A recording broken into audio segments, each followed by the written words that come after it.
Hola, hola, ¿cómo están? Mil disculpas a todos, algunos problemas técnicos ahí, pero ya estamos de nuevo, están ingresando nuevamente todas las personas. Bueno, lo que estábamos diciendo es agradecerles a todos nuevamente por estar acá, por participar en estos talleres que estoy seguro que son de muchísima utilidad para todos nosotros que somos emprendedores. Realmente aprender de personas tan preparadas y tan capacitadas como las que tenemos es algo muy, muy valioso para todos nosotros, ¿no?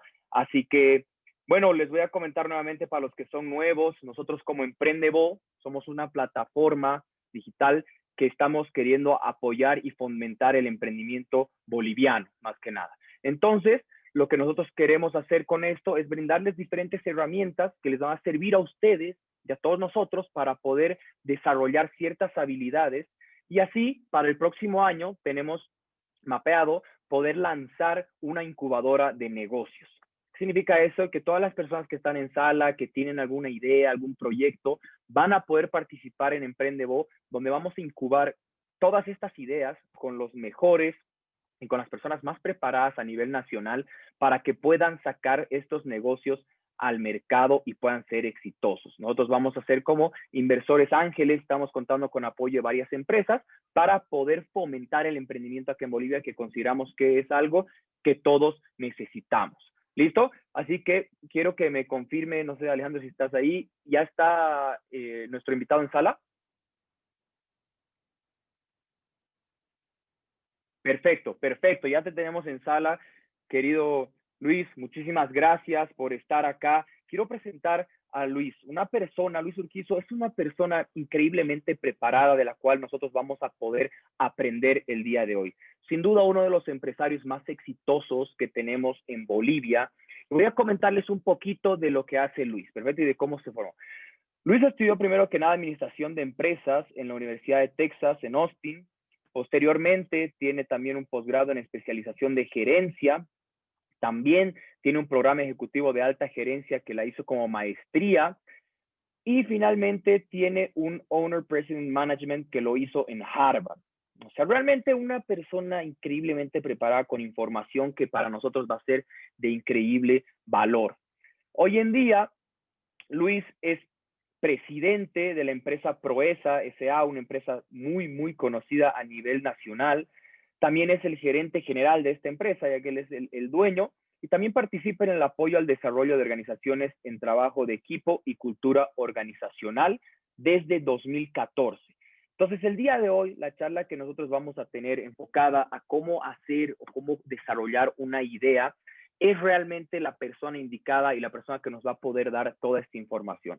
Así que para empezar este taller, les voy a pedir a todas las personas que están en sala, que todos tengamos un lugar donde anotar, porque realmente la información que vamos a recibir el día de hoy es de mucho valor. Entonces tenemos que tener donde anotar todo esto y todas las preguntas que vayan surgiendo en el transcurso del taller, les pido por favor que las puedan mandar al grupo de WhatsApp donde estamos todos. Ahí las vamos a seleccionar y al final del taller vamos a poder compartirlas con Luis para que él nos pueda resolver todas estas dudas. Así que Luis, muchísimas gracias, hermano, muchísimas gracias por tu tiempo, por estar acá. Realmente es un honor tener una persona tan preparada como tú en esta sala y siempre poder aprender de los mejores. Así que Luis, yo te cedo la palabra, te agradezco nuevamente de parte de todo el equipo Emprendebo y estamos atentos a lo que va a ser este gran taller. Perfecto, Mateo. Más bien, te agradezco a todo lo que es Emprendebo por la invitación. Encantadísimo de poder compartir. Si hay algo que tengo, más allá de, evidentemente, algunos estudios académicos, es años y experiencia, que para mí eso no tendría ningún sentido si es que eso no lo puedo compartir con futuros emprendedores, con futuros empresarios. Así que encantado, oye, de estar acá. Y ojalá poder llegar a cumplir con las expectativas, pero vamos a intentarlo. Así que vamos adelante. Bien, voy a empezar tal vez compartiendo la pantalla. Va a ser una especie de guía y como bien decía Mateo, la idea es que ustedes vayan anotando tal vez algunas ideas y sí las preguntas para que en un periodo de por lo menos una media hora podamos responderlas.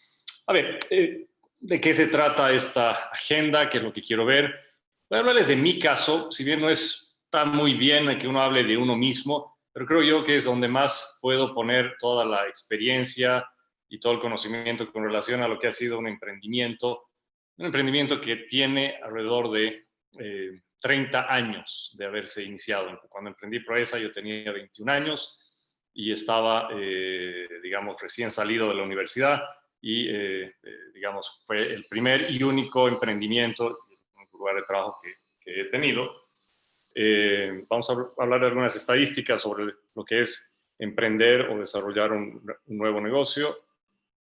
Voy a también hacer algo de referencia a lo que creo yo pueden ser características o no. A veces son algunas ideas que se generan de lo que es un emprendedor, un tema que es muy, muy, muy abierto a discusión. Y propiamente ya después entraremos en el problema, la idea, la innovación como una herramienta y finalmente la importancia de generar una mentalidad de análisis para que un emprendedor pueda tener éxito. A ver, ¿qué es lo que uno puede ver de lo que se lee a nivel de estadísticas en emprendimientos en Estados Unidos? Solo el 78% de los emprendimientos sobreviven. Eso podría dar a pensar de que emprender es muy difícil. Sobreviven el primer año, 50% llegan al séptimo año y solamente un 30% llegan a los 10 años.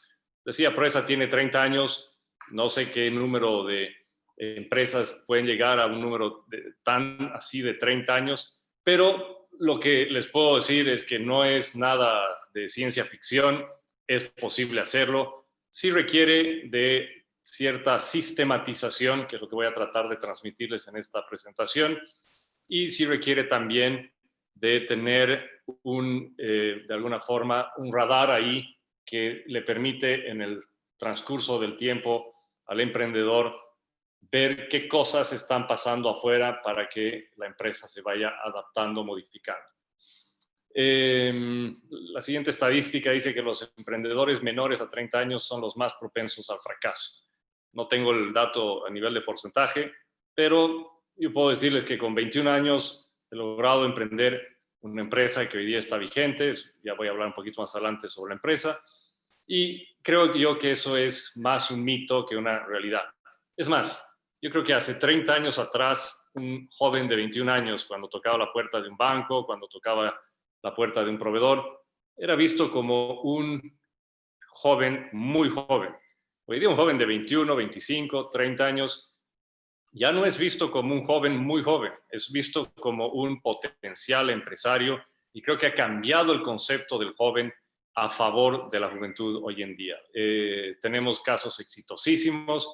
Ayer veía y estaba en una reunión con el fundador de Yaigo, un joven que ha en cortísimo tiempo desarrollado un emprendimiento a nivel regional muy exitoso y entre otras cosas la empresa está evaluada en $20 millones de la noche a la mañana. Es algo que realmente muestra con muchísima claridad lo que un joven puede hacer. Por lo tanto, el tema de la edad ha pasado a ser un mito. Luego dicen que el 29% de los negocios fracasan por falta de efectivo. Eso no es mito, eso es cierto.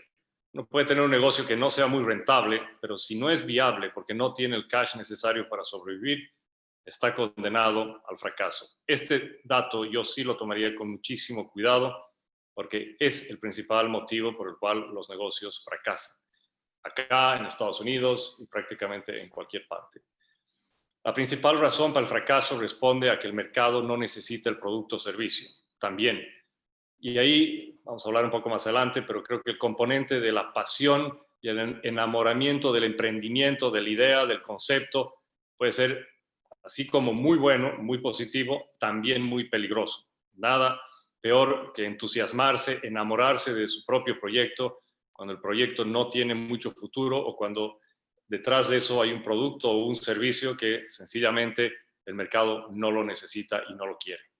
Es un tema también a estar atentos y a saber equilibrar. emprendimientos de servicio tienden a sobrevivir más que emprendimientos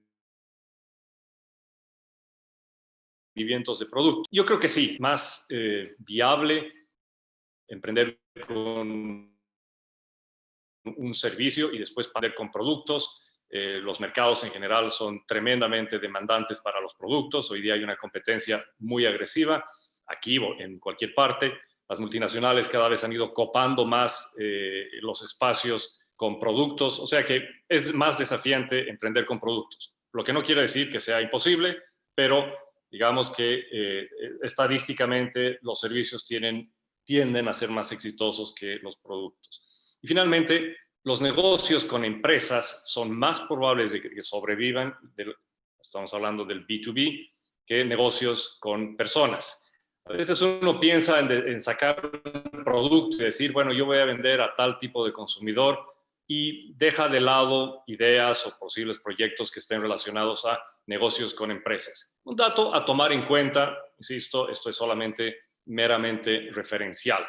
Así que bueno, eso es un poco lo que puedo comentarles para generar un ambiente de emprendedurismo, entrar todos en modo emprendedor, de alguna forma a entender lo que significa hacer negocios, iniciar negocios. Proesa es una empresa que tiene un nivel de facturación sobre los 50 millones de dólares. Manejamos 1000 SKUs, 1000 unidades estratégicas de negocios y tenemos alrededor de 500 empleados. Aquí entra muchas veces el dilema de si las empresas deben ser productoras locales, si el consumidor debe comprar productos locales porque las importaciones hacen daño a la economía. Bueno, lo que yo siempre digo es productos que estén bien hechos o bien comercializados, cualquiera de los dos, deberían ser tanto para el mercado local que aprecia el producto nacional, absolutamente, pero aprecia operaciones legales, formales que pagan impuestos. Proesa cada año aporta al fisco alrededor de 4 millones de dólares, 3 millones 800, años más, años menos, pero sobre todo lo interesante es que genera empleo para alrededor de 500 familias. Entonces, todo esto es relativo. Eso es un poco lo que es Proesa hoy, en números, pero aquí entro en la parte importante. ¿Qué fue lo que yo vi al inicio al momento de emprender y dónde encontraba una oportunidad? Primero, una empresa comercial, imagínense, hace 30 años, en un medio donde la informalidad era lo que prevalecía.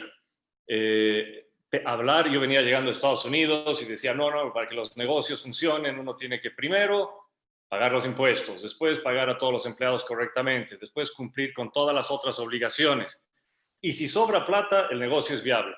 Es decir, parecía como Quijote tratando de arar en el desierto. Era una tarea medio titánica, porque en comercio y formalidad era casi imposible poder desarrollar un negocio.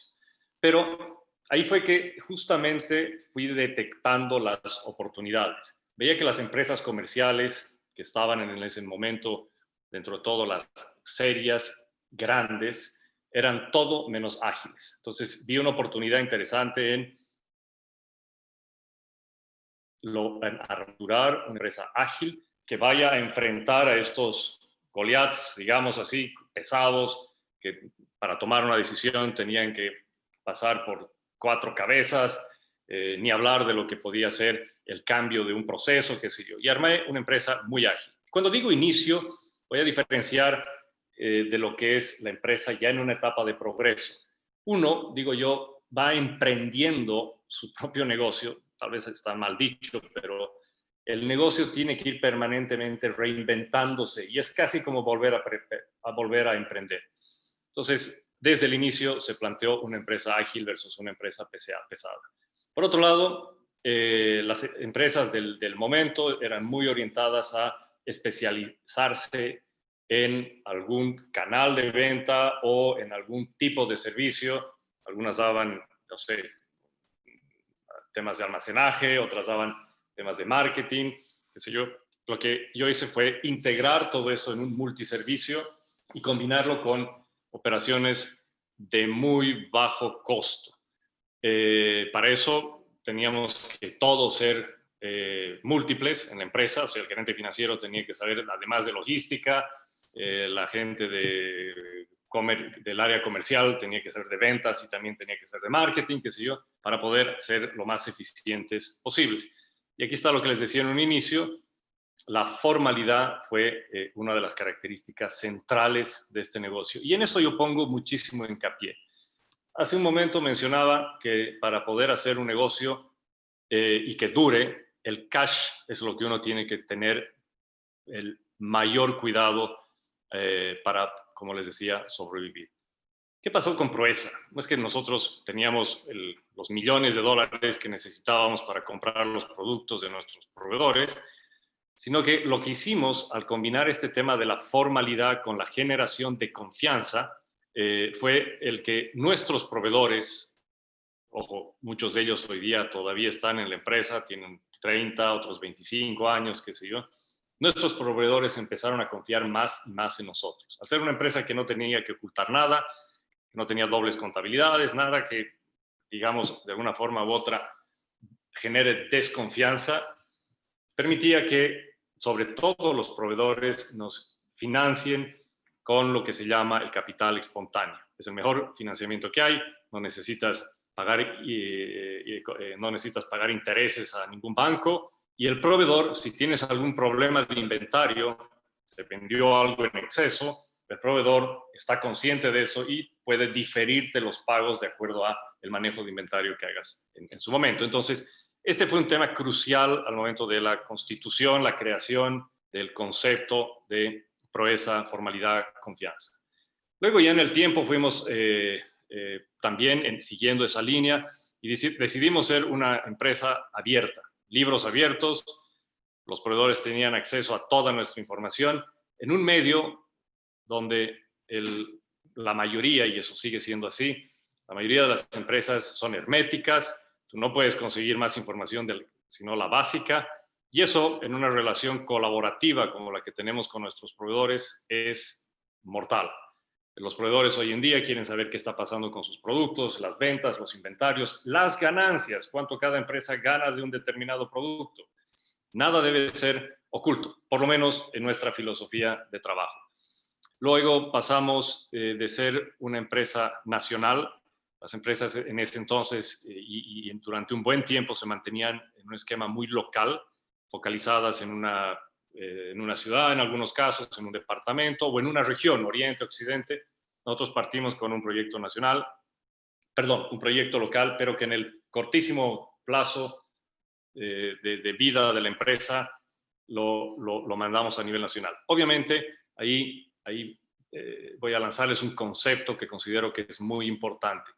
La posibilidad de replicar operaciones. Replicar no es fácil. Uno puede abrir una operación en La Paz y e intentar hacerlo en Santa Cruz y se puede dar cuenta que es casi un país totalmente diferente. El poder replicar estas operaciones en las diferentes ciudades del país requiere de cierta disciplina, requiere además de cierta metodología.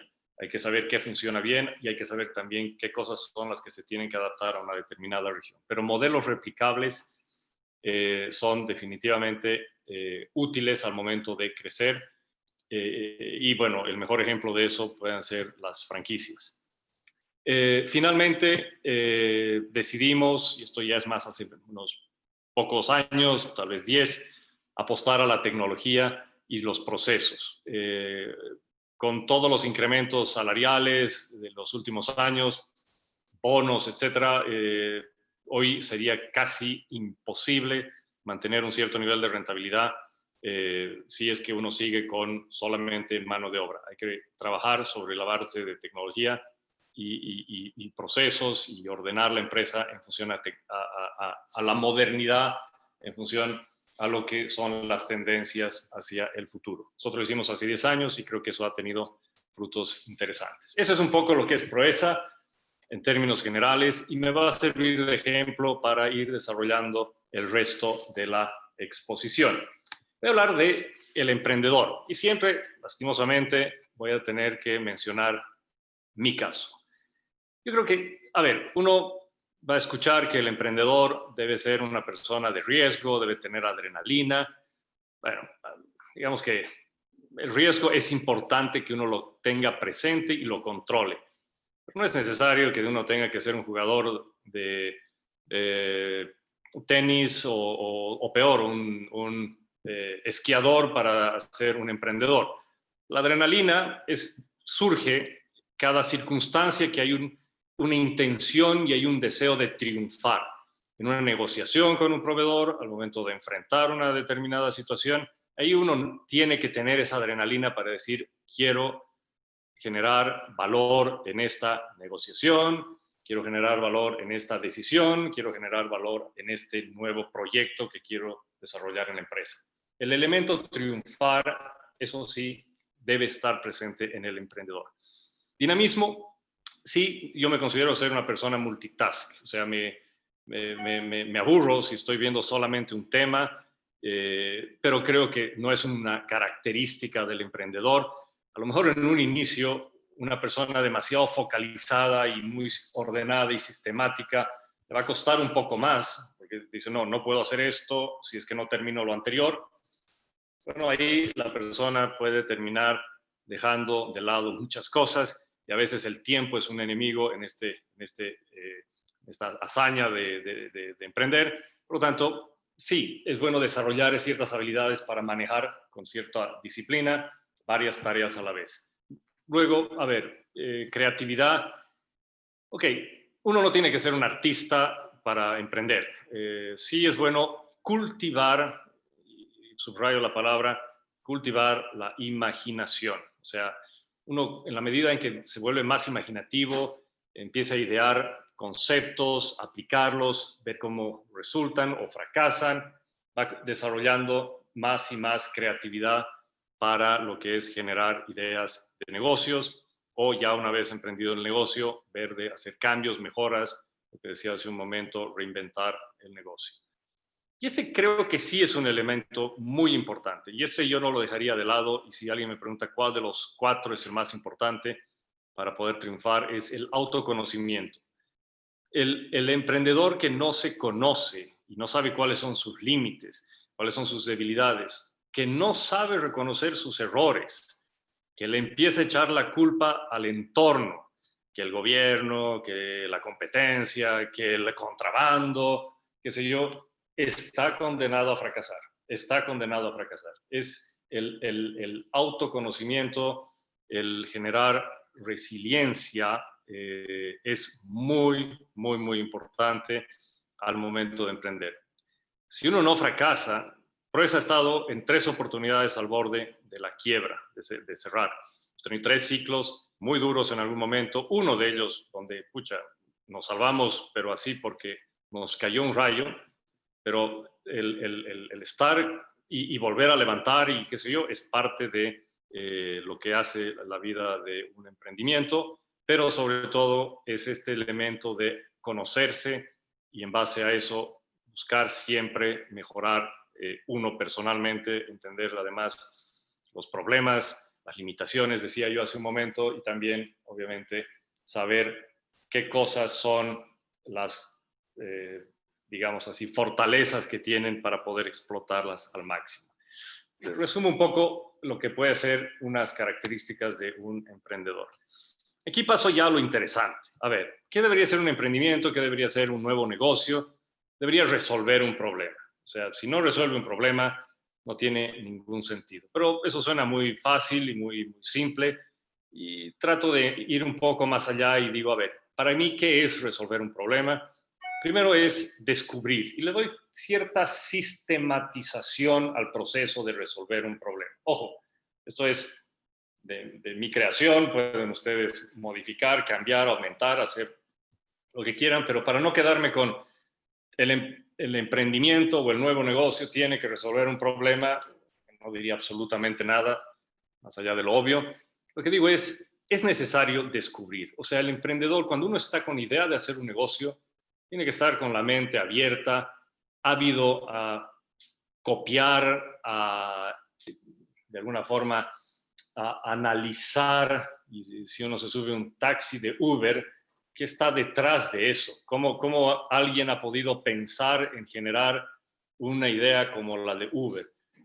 Cuando uno va a comer una hamburguesa que resulta que ha salido dentro de las 50 mejores hamburguesas de la región, lo que fuese, uno debe estar viendo, leyendo qué encuentra en esa hamburguesería que hace que sea un lugar único y que gane un premio. Y así sucesivamente. Es necesario estar atentos a descubrir lo que llamo, y para eso no es solamente decir, qué simpático este lugar, la hamburguesería, bla, bla, sino además es necesario registrar, ir las buenas ideas, ir registrándolas y hacer un libro, si quieren, un diario de estas buenas ideas. El día de mañana se las puede descartar, analizar, qué sé yo.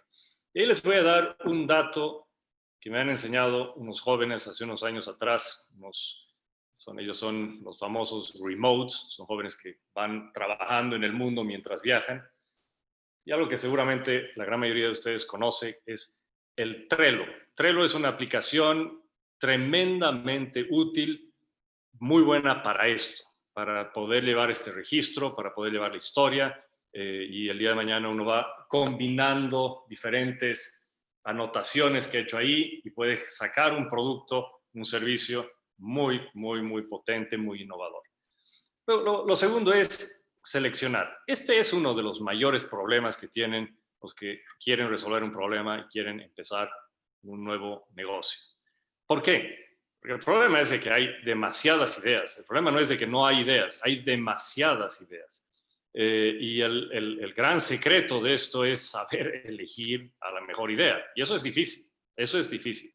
Elegir no necesariamente es tener una metodología y hacer ponderaciones, requiere también algo de intuición, requiere también algo de suerte, pero al momento de elegir hay que tomar conciencia que lo que se desechó se queda afuera.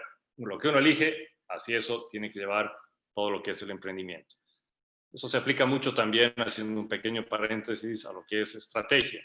Si alguien me pide que defina qué cosa quiere decir estrategia, es saber decidir de qué no hacer.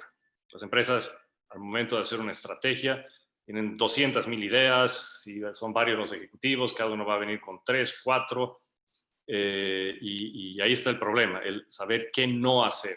Eso para mí es estrategia. Cierro paréntesis.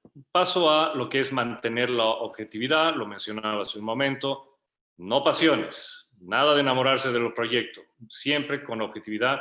Y ahí es bueno, un poco el tip que les podría dar es tener a un mentor, tener ahí a un consejero, tener ahí a algún amigo, alguien que sea crítico, siempre constructivamente, pero que no está de alguna forma empapado en el proyecto y no tiene ningún interés particular en el proyecto más que ser crítico y a veces dar esa visión algo tal vez negativa, pero de cuidado con esto, no estás viendo esto otro, que muchas veces personas con más experiencia pueden brindar.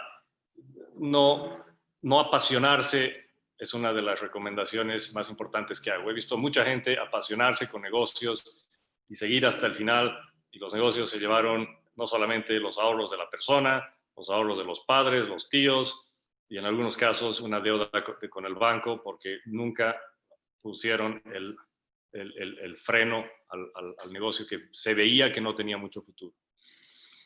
Aquí vamos a entrar en detalle más adelante, es mejorar, pelar la cebolla. A veces uno tiene la idea y dice, ok, ya sé, voy a hacer esto, y se mete y compra terreno y empieza a construir en algunos casos, o en otros casos empieza a contratar gente, se saca préstamos del banco. No, para la idea, el problema que se quiere resolver, uno debe buscar siempre mejorar esa idea. Y por eso le llamo pelar la cebolla. Ahí tengo algunos consejos puntuales, vamos a verlo más adelante.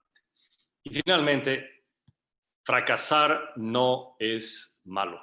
Fracasar es todo lo contrario. Un fracaso bien realizado, porque hay fracasos y fracasos, hay un fracaso bien realizado, donde se registra la historia del fracaso, qué funcionó, qué no funcionó, por qué motivos, un alto sentido autocrítico, es un activo muy valioso en el siguiente emprendimiento. Es un activo que realmente lo tiene uno que tener ahí como algo valiosísimo.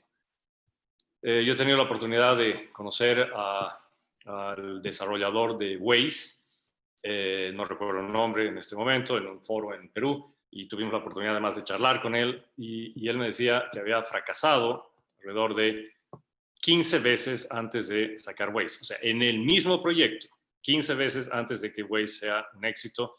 Apenas terminó de ser un éxito, lo vendió y podía haber sacado mucho más quedándose. Y la pregunta fue, ¿y por qué lo vendiste? La respuesta, porque a mí lo que me gusta es desarrollar nuevas ideas, nuevos proyectos, nuevos negocios. Esto ya funcionó, lo vendí y me metí a otro, y ahí iba creo que por su quinto o sexto éxito en aplicaciones y en negocios. Y finalmente vuelvo al círculo virtuoso de volver a descubrir y volver a registrar. Es un proceso permanente, ya sea en el momento de definir la solución al problema o al momento de trabajar con propiamente la organización ya en movimiento. Ok,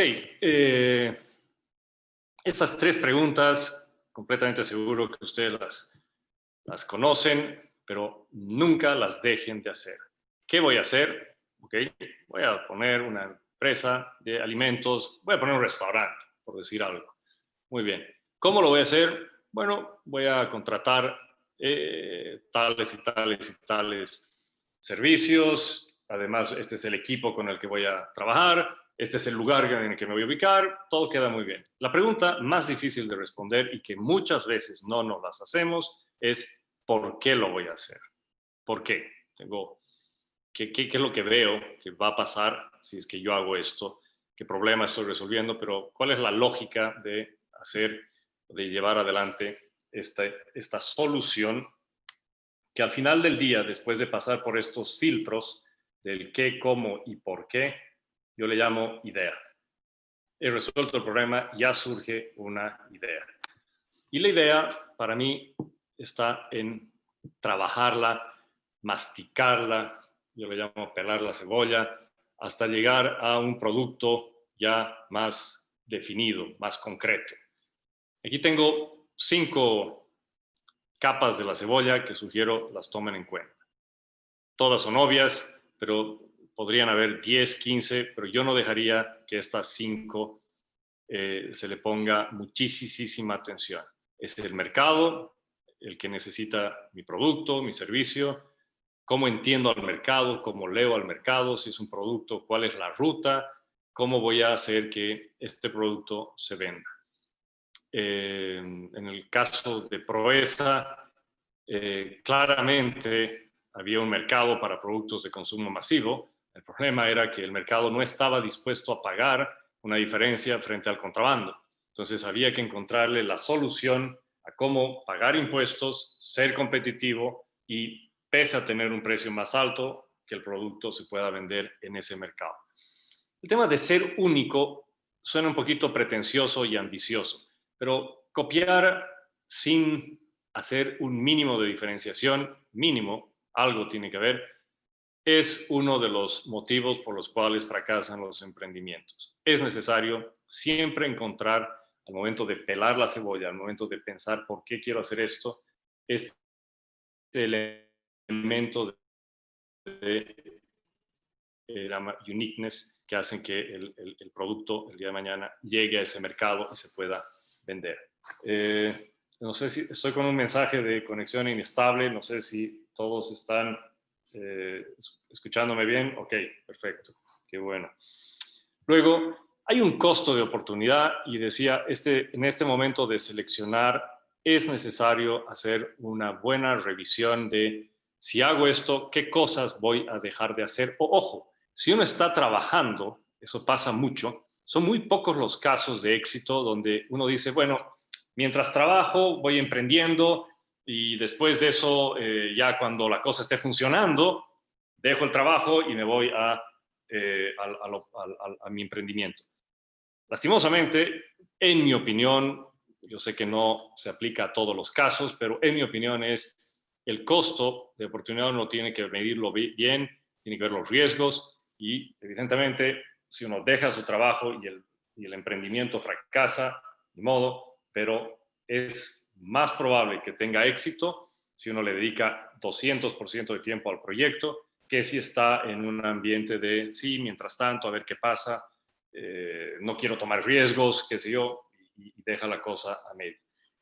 Luego, el siguiente nivel de la cebolla es el proyecto es escalable, porque fantástico, funciona muy bien, pero ¿cómo puedo llevar esto al siguiente nivel? ¿Cómo puedo hacer de que esto crezca? ¿Cómo puedo hacer de que esto sea ya un proyecto a nivel, a lo mejor nacional, a lo mejor de la región, qué sé yo? ¿Cómo puedo hacer que los compradores no tengan que ser exclusivos de la zona sur de La Paz o de Equipetrol y puedan ser, sino de toda La Paz, de todo Santa Cruz? ¿Cómo puedo hacer de que esto pueda trascender más allá el día de mañana, más allá de solamente la primera fase? Eso es importante visualizarlo y es importante incluso escribirlo. Y el último es la factibilidad. Dados todos los anteriores elementos, el proyecto tiene que ser factible. Y eso es finanzas, números, tiene que haber una lógica detrás de esto de ganar plata. Y ganar plata, ojalá desde el principio, pero si no es así, por lo menos tener la perspectiva de cuándo se va a ganar plata.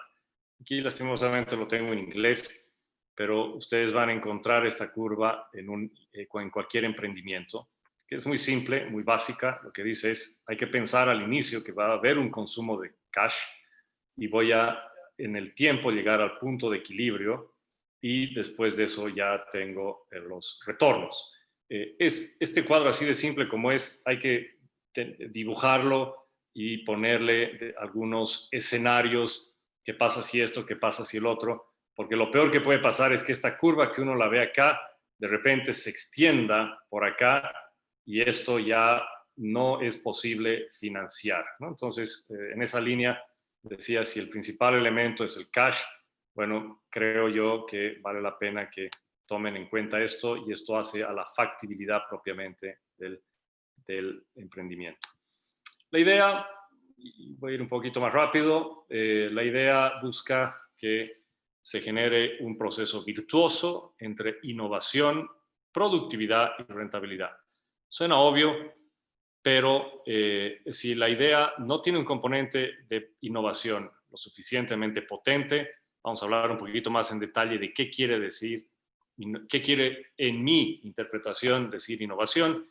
Bueno, puede ser algo complicado a veces de llevar adelante un proyecto con procesos virtuosos. La productividad, eso es algo que no debe estar nunca fuera de la mente del emprendedor. La productividad es el tema central. Uno tiene que buscar siempre, permanentemente, de ser más productivo. Venimos saliendo de una época, supongo que además va a volver, de incrementos salariales sin ningún concepto de productividad. No saben lo complicado que es para una empresa enfrentar eso, no solamente por el hecho de que hay que pagar un incremento salarial, justo o no justo, lo que fuese, pero el destruir una cultura de productividad en una empresa es muy complicado. Eso tiene impactos a nivel de la economía de un país muy serios. Es necesario el que, pese al entorno, pese a las medidas de gobierno, el concepto de productividad esté siempre desde la idea hasta ya la implementación. ¿Cómo voy a hacer que esto sea productivo? Esta idea que tengo, este emprendimiento, ¿cómo voy a hacer que sea productivo? Luego, lógicamente, si esto no tiene el elemento rentabilidad, nadie está aquí para hacer proyectos, salvo que tengan un fin más bien social, que no sean rentables. La rentabilidad tiene que estar en la mente del emprendedor desde el primer día. Ojo, no necesariamente se gana en un inicio, pero sí el tener el concepto de la rentabilidad en absolutamente todo lo que el emprendedor hace. Nada romántico, nada de sí, pero el día de mañana, con esto mi imagen está mejorando. No, mi imagen está mejorando porque voy a ser más rentable. mi marca es más conocida, ok, y eso va a ser rentable en tal momento. Nada de dejar esto en el aire.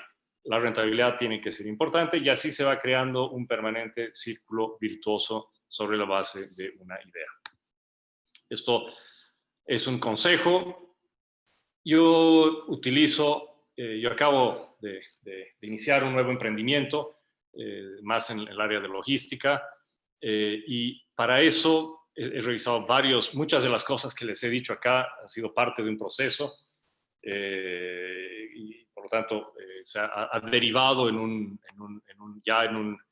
negocio en sí, y estoy implementándolo. Y una de las herramientas que me ha servido es trabajar siempre con el concepto del modelo de negocio, ¿no?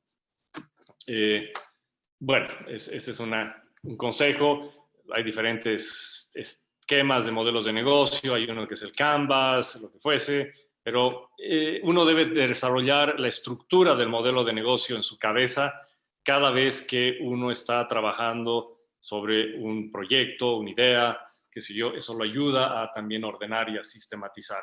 El Canvas puede ser tan complejo como, qué sé yo, incluso uso de sistemas y tecnología para poder llevar adelante, o tan simple como uno poder retener en la cabeza las áreas más importantes de eso.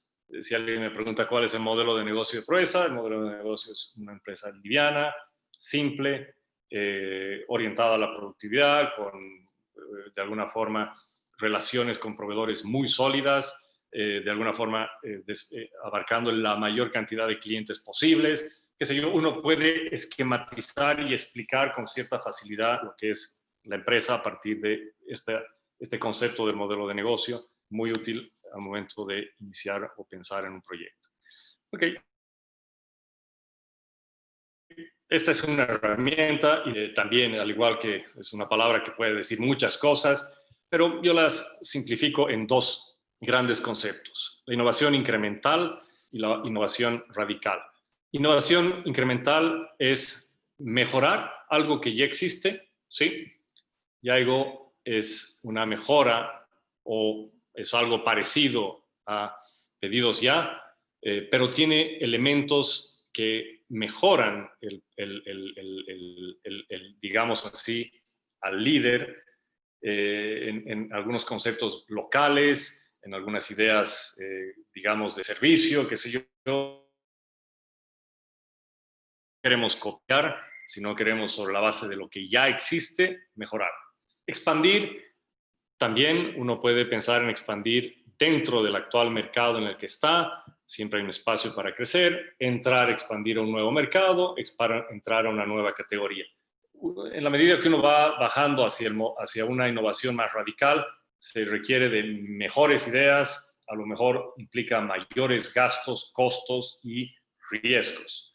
Ya en la innovación radical, ese es el terreno donde yo recomiendo estar. Ahí es donde se cambia la industria, vienen ideas completamente innovadoras, diferentes, radicales, como dice la palabra ahí, y uno llega a pasar a cruzar la frontera de la productividad. Eso puede sonar medio esotérico, para los que no conocen. Este es un cuadrito bien simple, donde uno ve esta línea de acá, la línea que no está punteada, es donde hoy día se compite, ¿no? Entonces uno puede estar compitiendo en lo que fuese, con una estrategia de bajo costo, con productos y una estrategia que no necesariamente está orientada a la diferenciación. O no, uno puede pasar a competir con factores de diferenciación donde la gente está dispuesta a pagar casi cualquier cosa por un determinado producto y el costo es irrelevante. A veces es mejor estar en ese campo que competir por costos. Walmart compite por costos, pero hay tiendas más especializadas como Whole Foods, que son productos mucho más, digamos así, saludables, que cuestan mucho más, pero la gente está dispuesta a pagar por eso. Uno tiene que decidir en cuál de las dos líneas quiere competir, o en las dos, a veces es posible, pero lo interesante es pasar a la línea punteada, y de eso es de lo que estoy hablando.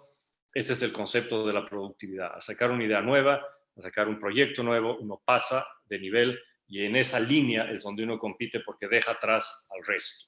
Ahí están en su momento en hotelería, todo lo que es Airbnb, en servicios de taxis, Uber, todo lo que ustedes conocen, han en su momento pasado esa línea de productividad y han transformado la industria ¿por qué no? Bolivia puede en su momento también empezar a desarrollar ideas, proyectos que van en esa línea. Entonces, termino ya antes de las conclusiones con este último elemento que también yo no lo diría como un consejo, sino como una necesidad.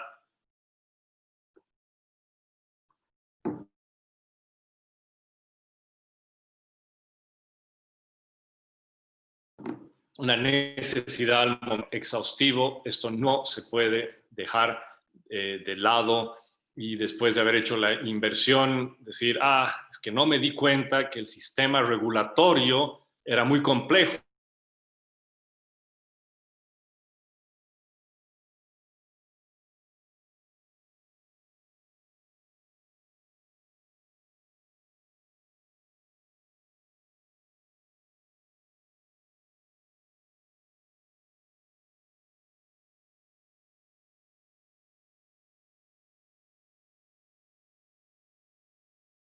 Exigir esto y el otro, o que me iban a alimentar en la industria en la que uno quiere estar. Podríamos decir hoy día que, no sé, la hotelería está pasando por un momento, dentro de todo, de declive. La gente va a volver. Sí, no, hay que analizarlo, pero hay que ver dónde está en el ciclo de vida. Uno no quiere entrar en un momento donde el ciclo de vida del proyecto está en descenso. La economía actual y la economía futura, eso es algo muy importante. Hoy uno ve hacia adelante crisis, ve posibilidades de contracción, ve posibilidades de reducción en el poder adquisitivo, ve problemas. Ok, importante o no para el momento de emprender. Voy a comentar un poco más adelante sobre eso. Y finalmente, ¿qué oportunidades generan los ciclos? Los ciclos se dan con cierta frecuencia, cada vez los ciclos se están haciendo más cortos. Antes un ciclo podía durar 10, 12 años, y en eso la empresa tenía cierta estabilidad. Hoy los ciclos duran 3, 4 años, pero así como bajan y suben, se generan una serie de oportunidades. Los ciclos son importantes para medir y ver el elemento externo. Recursos, clave, con qué gente cuento, con qué gente necesito. Si estoy entrando en un área de tecnología, dispongo de personal, socios, qué sé yo, ejecutivos que me puedan ayudar a llevar este proyecto, lo que fuese. ¿Qué acceso tengo a capital? Hago mis curvas y digo, ok, hasta aquí puedo llegar, más allá voy a estar en problemas. ¿Qué voy a hacer si es que necesito más capital? Ahí uno tiene que también tener la capacidad de evaluar bien los recursos. Y finalmente el tiempo que dispongo, desde el tiempo que el proyecto requiere hasta qué tiempo dispongo yo, pensando en que, bueno, primero uno tiene que comer, dormir, y después de eso meterle tiempo tiene familia en muchos casos, y qué sé yo. Entonces esta distribución del tiempo no debe ser menor. Es normal que en un inicio uno tenga que dedicarle mucho más tiempo del que uno quisiera. Eso es una realidad. Insisto en lo que decía hace un momento, un emprendimiento donde el componente de tiempo no se lo ha tomado en cuenta con su cuidado y atención.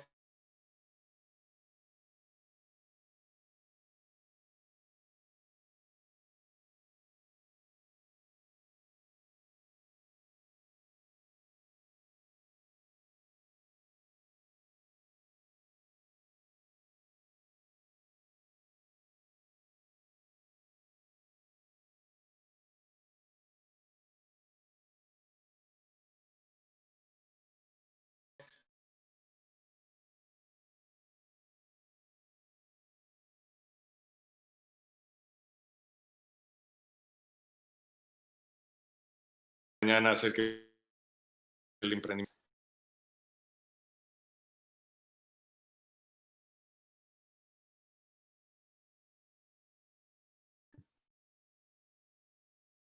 No sé si... Se ha estado cortando estos últimos 2 minutos. Ok, Estaba ahí, vuelvo creo que, 2 minutos atrás. sí, creo que con 2, justo estabas empezando con lo que era la capacidad y el conocimiento. Ok, perfecto, muy bien. Bien, entonces decía que en esto de autoconocerse está el inventariar lo que uno sabe, inventariar lo que uno quiere y finalmente qué cosas son las que uno tiene que mejorar para llevar un determinado emprendimiento adelante.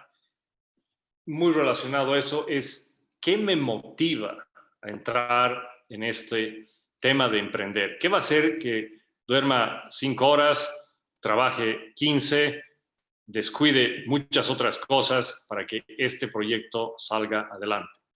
Si uno dice, quiero ganar dinero, creo que ese podría ser un argumento muy débil, muy, muy débil, porque si es que uno quiere ganar dinero solamente, mejor que se vaya a trabajar a algún lugar, tenga su sueldo seguro y con eso no va a correr ningún riesgo ni él, ni la familia, ni el capital, ni el patrimonio de los parientes. Por lo tanto, lo considero muy débil. Si eso se suma el quiero ser mi propio jefe, ok, ya no es muy débil, es algo débil. Uno a veces por ser su propio jefe cree que emprendiendo no tengo jefes. Es falso, no hay nada más falso que eso. Uno pasa a tener al jefe el proveedor, uno pasa a tener el jefe el cliente, el banco, es decir, de un jefe uno pasa a tener 6, 7 jefes con quien tiene que lidiar. No es así nomás y eso tiene que administrarlo y trabajarlo.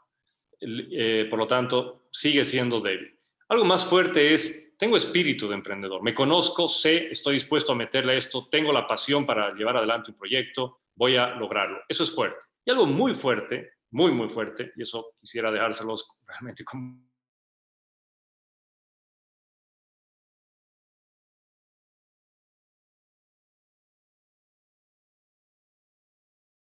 un mensaje es, y cosa que la pueda pasar bien, sino quiero hacer algo que trascienda y ojalá dure 30, 40, 50 años. Bien, con eso he terminado. Voy a ir a la parte de las conclusiones. Y voy a ir un poquito rápido porque me estoy excediendo en el tiempo. Es curiosidad para resolver problemas. Hay que desarrollarla, hay que cultivarla, no se la puede dejar de lado. Generar ideas sistemáticamente. No es solo estar soñando mientras uno va caminando por la calle, mientras uno se sube a un avión, qué sé yo, es escribir, anotar, revisar lo que escribió uno antes. Las ideas deben seguir un proceso sistemático. Ese es un consejo.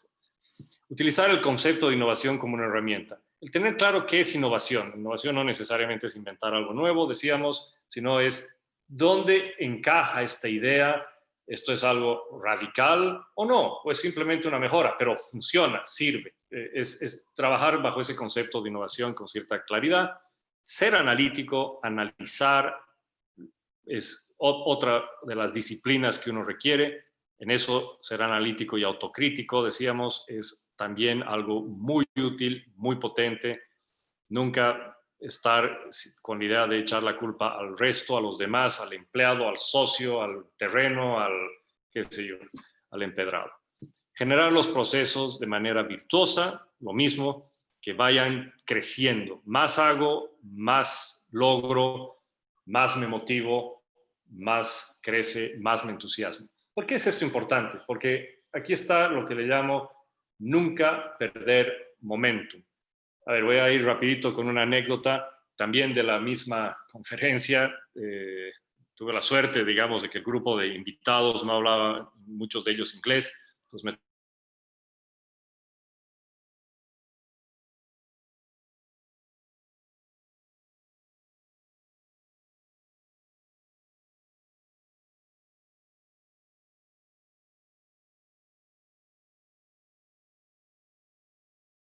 oportunidad de dinero año tras año, año tras año.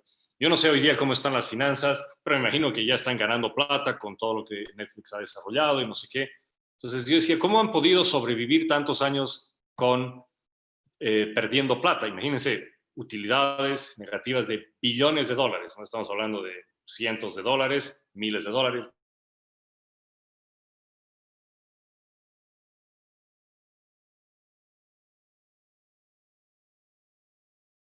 Billones de dólares.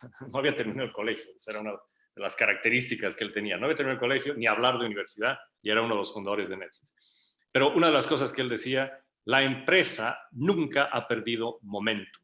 Nunca ha perdido momentum. Toda la vida hemos sido muy atractivos para los inversionistas. Entonces, podemos perder plata, pero siempre vamos a recibir dinero del inversionista. Y eso es lo que ha hecho que Netflix sea lo que es hoy en día.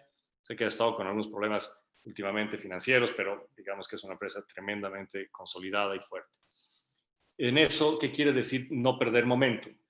Muy fácil. Imagínense una bicicleta, una vez que uno emprende, se sube, se sienta y empieza a pedalear. Cuanto más rápido pedalee, va a avanzar más distancia, le va a ir mucho mejor. El momento en que deje de pedalear, esa bicicleta pierde momentum, la bicicleta con toda seguridad se cae. Eso, así de simple, gráfico, como se ve, sucede en las empresas. Las empresas que caen, uno va viendo como poco a poco van perdiendo momentum, como van perdiendo giro en la rueda, y uno dice, uy, a esta empresa ya le faltan 2 vueltas más para caerse. Y por último, algún comentario con relación a la coyuntura, la crisis versus oportunidad.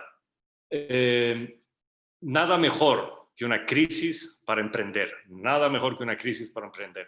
Es cuando el río está revuelto, es cuando ahí surgen las oportunidades, es realmente el paraíso de los nuevos negocios.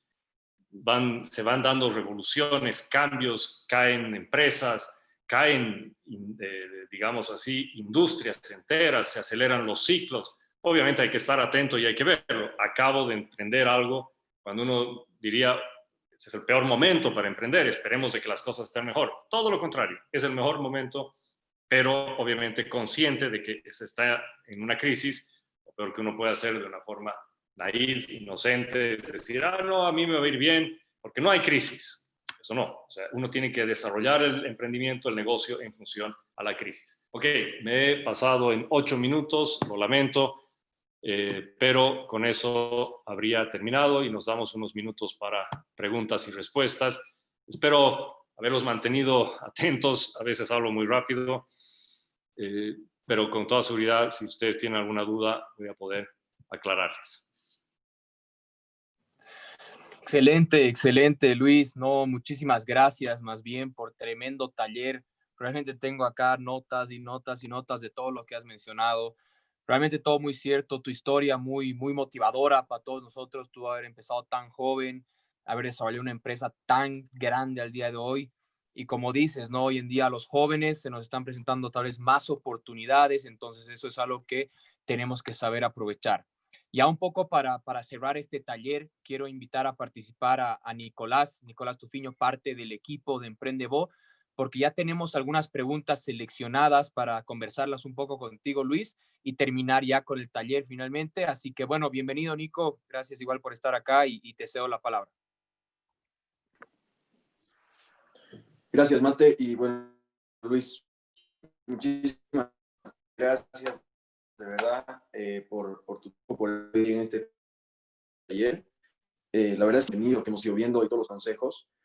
La verdad es que siempre te he admirado mucho como empresario, con todo lo que hemos hablado antes, todos estos tips ahora, bueno, han sido increíbles. Se me está cortando un poco, creo que, o todo bien. Un poco, Nico, pero... Estoy con algunas dificultades. Buenísimo. Ahora sí, se congeló la imagen y no pude prácticamente escucharte nada, Nico. Ya. No, Luis, lo que te decía, que muchísimas gracias. La verdad es que todos estos tips han sido increíbles. Esperaba muchísimo esta charla por todo lo que hemos charlado, bueno, en pasadas ocasiones y ahora más que todo con todos estos tips ya de lo que es emprender.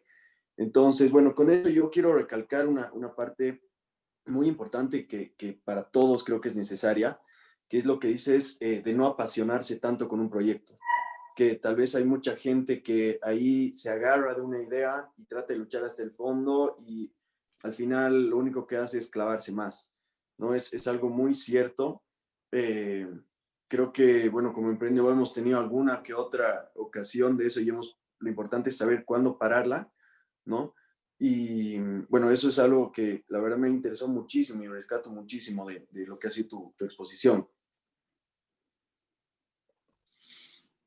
De acuerdo, tal vez complementando un poco, es decir, es bueno apasionarse con el proyecto, con la idea, todo ello, pero uno tiene que mantener la objetividad y para eso a veces un mentor, un guía que está viendo el proyecto de lado, puede ser un papá, puede ser un tío, alguien que tiene experiencia, o puede ser un amigo que dice, oye, cuidado con esto porque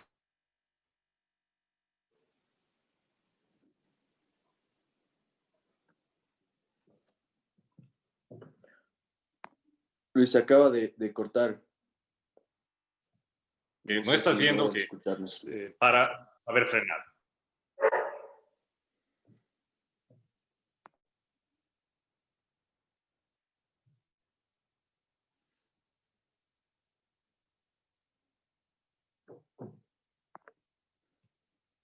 Sí, creo que se cortó, ¿no? Por completo. Mateo. Sí, sí, se cortó. Parece que estamos con algunas dificultades ahí. Así que bueno, esperemos a que Luis se vuelva a conectar. Aquí está, ya lo tenemos nuevamente, Ahí está. Luis. Un Ok. poquito de tema de la Sí, señal. sí, Ahora sí, Luis. perfecto, sí. Iba en línea con lo que decías, Nico, es apasionarse, sí, al momento de poner todas las ganas y el entusiasmo del mundo, pero tener este espacio de objetividad que uno sabe cuándo poner el freno y es como cuando uno está en el auto de carreras y dice, bueno, yo sé que hacia adelante viene una curva, tengo que frenar y tengo que ir más despacio, ¿no? Es eso en términos generales. Totalmente, Así que, totalmente de acuerdo. Y claro, ese criterio objetivo creo que es algo dificultoso, ¿no? Para los que están empezando a emprender. Pero bueno, con eso, Luis, pasamos a lo que sería la primera pregunta que nos la ha mandado Dani, que es, considerando que muchos emprendimientos no han funcionado en el país y hoy vemos muchos negocios cerrados después de intentarlo, ¿cuáles considera que son las causas más comunes para el fracaso hoy en día?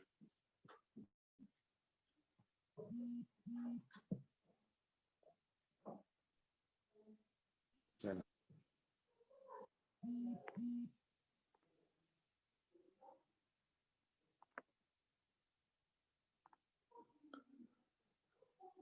No sé si se me ha congelado a mí o Luis. No, está Luis un poco, creo que su señal está un poco mal. No, la señal creo que todos está un poco fallando el día de hoy, pero ahora esperemos a que se vuelva a conectar. Sí, bueno. A ver. También Creo nos están que mandando ya unas cuantas estamos, preguntas ahora más. sí. Sí. No sé, Luis, ahora sí, si te escuchamos. Ahora sí, creo. pues sí, Creo veremos. que sí, ¿no? Sí, Espero que en la presentación no haya pasado eso y que sea.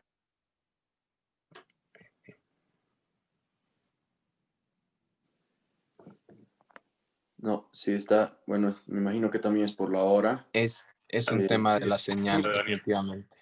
Ahora sí. Sí. Sí. O si Ahora sí no, te escuchamos, lo que Luis, podemos y se hacer ve. es, No, Ok, ya te está Luis, y ya escribo se por el escucha y se chat ve la bien. pregunta y Ya está, ya así. está. Ya, perfecto. sí. Entonces, ahora sí, ¿no? Perfecto. Entonces, bueno, Sí, la ya pregunta era, no sé estamos. si la lograste escuchar completa, Luis. Lastimosamente no. Llegué hasta Ya, el caso de Bolivia, pero no cómo terminaba la pregunta. ok. Entonces, bueno, hoy vemos muchos negocios cerrados después de intentarlo. ¿Cuáles considera que son las causas más comunes del fracaso hoy en día? Yo creo que las estadísticas que se manejan en Estados Unidos, que son muy rigurosos con el registro, tal vez en Bolivia no es tanto, pero a ver, son las mismas, es un tema netamente de quedarse sin cash, que uno creía de que iba ya a tener flujo positivo en 6 meses y después de 1 año y medio no lo ha logrado. El otro motivo es el tema del mercado. El otro motivo está relacionado también a con quiénes me relaciono en este emprendimiento. Socios, el equipo ejecutivo, los trabajadores, qué sé yo, puede ser un factor de problemas. Pero evidentemente hay algo que nos caracteriza, que difícilmente se da en otros países, y es el tema de la informalidad. Y ahí es difícil plantear que una empresa pueda pronosticar su crecimiento, su desarrollo, si es que el nivel de informalidad baja o sube en un país. Mi experiencia es, empezamos siendo formales, la pasamos muy mal, fue muy complicado competir con las otras empresas que eran informales, que se llevaban a los mejores proveedores, porque a los mejores proveedores no les interesaba si tú eras formal, informal, pero al final del día, cuando ya la corriente, la tendencia fue hacia la formalización, para nosotros no tuvimos que hacer nada. El resto tuvieron que cambiar todo su modelo de negocio y muchos murieron en el intento. Entonces, ese sí es un elemento que hace muchas veces que los emprendimientos caigan y fracasen. Pero es una variable, hay que tenerla, hay que trabajarla, hay que pensar en elementos de diferenciación, hay que pensar tal vez en temas que hacen que de alguna forma u otra el negocio pueda sobrevivir hacia adelante. Yo diría que eso es lo único diferente al resto. Ahora, también hay que pensar que al ser un país informal, las oportunidades son mayores, hay más oportunidades de mercado, no están todas las multinacionales. Uno, si quiere plantar kiwis en Chile, hoy día tendría que competir con 200 empresas de kiwis. Si uno desarrolla una fruta completamente nueva en Chile, en cuestión de 3 años ya le han copiado todo y le han mejorado el modelo. Eso no pasa acá. Aquí hay mucho más oportunidades que hacen que el emprendedurismo se pueda llevar adelante con cierto grado de seguridad y de futuro.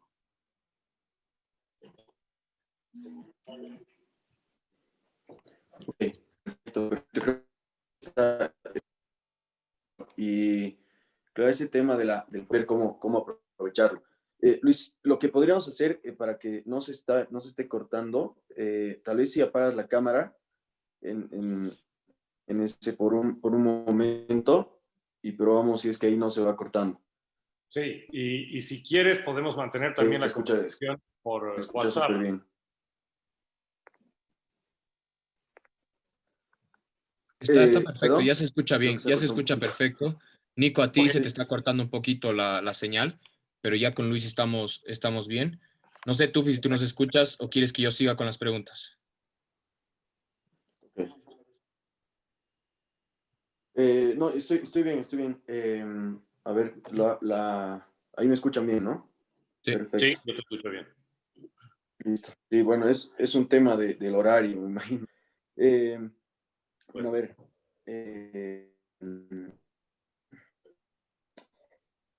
Aquí está. Hay una, bueno, muy interesante. Hay 2 ideas si el negocio no va bien. Puede ser retirarse o seguir intentando. Vamos a ver qué es lo mejor y qué no está haciendo en vano. Yo creo que uno debe desarrollar un pequeño checklist de las cosas que tiene que hacer para confirmar de que en lo interno uno ha cumplido con todo lo que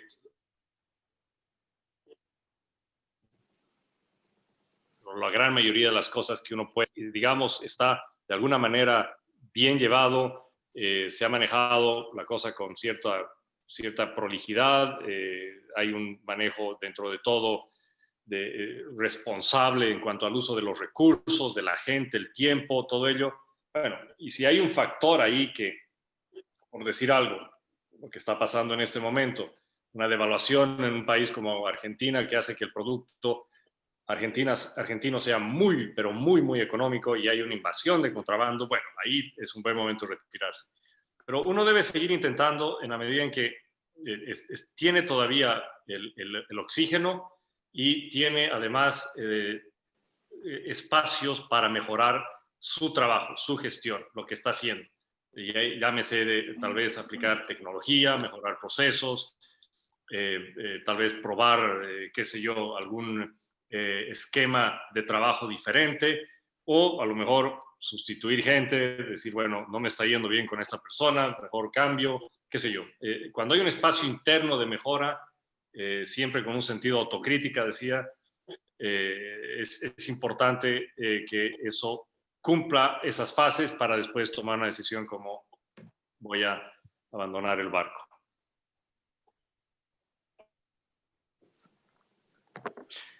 Les puedo dar una anécdota, también vida real, y uno de los momentos más críticos de la empresa. Nosotros estuvimos con un proveedor, estoy hablando hace 20 años atrás, la empresa iba a perder al proveedor más grande que tenía en ese momento y con eso la empresa cerraba. La decisión del proveedor fue, ya no continuamos, lo mandaron por escrito y lo que se hizo, y ahí obviamente teníamos que cerrar, o sea, si ese proveedor sale, se cierra. Lo que se hizo con ese proveedor fue un checklist, un listado de 15 temas que la empresa tenía que mejorar para poder continuar. No sé si, creo que me están escuchando. 15 temas que la empresa tenía que mejorar para poder continuar y nos dieron 6 meses. En eso, que es un turnaround total, es un cambio radical de la línea de operación, en eso habían 5 personas, 4 ejecutivos que tenían que salir por observaciones del proveedor. Se tomaron todas esas decisiones y la empresa en cuestión de 6 meses volvió a reactivarse, volvimos a tener la relación con el proveedor, seguimos 15, 20 años más, pero hubo que hacer eso. O sea, uno tiene que decir, a ver, ¿qué hago para que esto no caiga? Y a veces uno, por cansancio, termina tirando la toalla, pero hay que buscar todos los medios para poder reactivar la empresa. Perfecto. Más bien, buena experiencia, creo que muy útil. Y bueno, creo que con eso hemos concluido las preguntas. Mateo, no sé si tú tienes una pregunta que te haya surgido para Luis, para ya terminar lo que es la ronda de las preguntas. Tengo una más que mandaron aquí, igual al grupo que está interesante, la podemos conversar para ya terminar. Que, bueno, Luis dice, además de tus habilidades y experiencia, ¿hay otras ventajas competitivas que podrías ser capaz de llevar al negocio? A ver, es cierto que un emprendedor tiene que tener un componente de intuición, digamos, que no está escrito en ningún lado, que no se lo enseñan en ningún libro, y el olfato y la intuición tiene que pesar por lo menos en un 30%. Hay gente que con 50% de intuición hace cosas muy buenas. Tiene que tener valor. Es muy importante que, si bien sabe medir el riesgo, pero el tener valor para tomar ese riesgo medido, controlado de alguna forma, es también importante. Y finalmente, yo diría que con la intuición, algo que suena raro y ridículo, tiene que tener suerte. Pero ojo, la suerte no es una situación que uno gana la lotería, no gana la lotería, o va a un casino y ganó en el casino, no. La suerte se va dando en la medida que uno va trabajando más, le va metiendo más empeño al trabajo, y es lo que decía en su momento Federer cuando le preguntaban de qué es lo que hacía que juegue mejor. O sea, él daba una respuesta, algo así como, es increíble, pero cada vez que practico más, tengo más suerte. Así nomás es. Cada vez que uno le pone más ganas, más empeño, va a tener más suerte. Completamente, Luis. La verdad es que, bueno, todos tus consejos, todos tus tips el día de hoy han sido increíbles. Agradecerte más bien por tu tiempo. Y bueno, ya para cerrar esta sala, quisiera invitar a las personas que están y que pueden prender su cámara, como hemos estado haciendo. Igual, Luis, si la puedes prender, estamos acostumbrados a sacar una foto al finalizar el evento. Ahí van prendiendo sus cámaras, algunos, los demás, por favor, si pueden ir prendiendo sus cámaras. Excelente, ha sido un taller bastante útil. Aquí nos volvemos a ver las caras con algunas personas. Néstor, ya te vi en algunas oportunidades igual. Claro que sí, bienvenido Renato, estamos acá. Muchísimas gracias nuevamente a todos, gracias a todo el equipo de Emprendebo que hace esto posible, que hace que todos nosotros podamos siempre desarrollar nuevas habilidades, aprender de personas tan preparadas como Luis. Nuevamente agradecerte, Luis, por tu tiempo, porque realmente sabemos que eres una persona muy ocupada y te agradecemos por estar acá. Así que bueno, vamos a sacar la foto. Nicolás, no sé si quieres decir algo más. Bueno, sí, primero agradecer una vez más a todos por haberse conectado hoy día. Esperemos que el taller, bueno, es un hecho que les va a ser muy útil en las próximas ideas que van a estar creando o bien quieren tal vez modificar un poco sus emprendimientos, ¿no? Igual, muchísimas gracias Luis nuevamente. Y con esto, bueno, ya vamos terminando y los invitamos a que mañana vamos a tener el taller de cómo armar un modelo de negocio. Vamos a estar analizando ciertos tips, experiencias igual sobre cómo definir ciertas cosas y cómo no hacerlas, ¿no? Así que bueno, los invitamos mañana y vamos a estar compartiendo el link igual en el mismo grupo.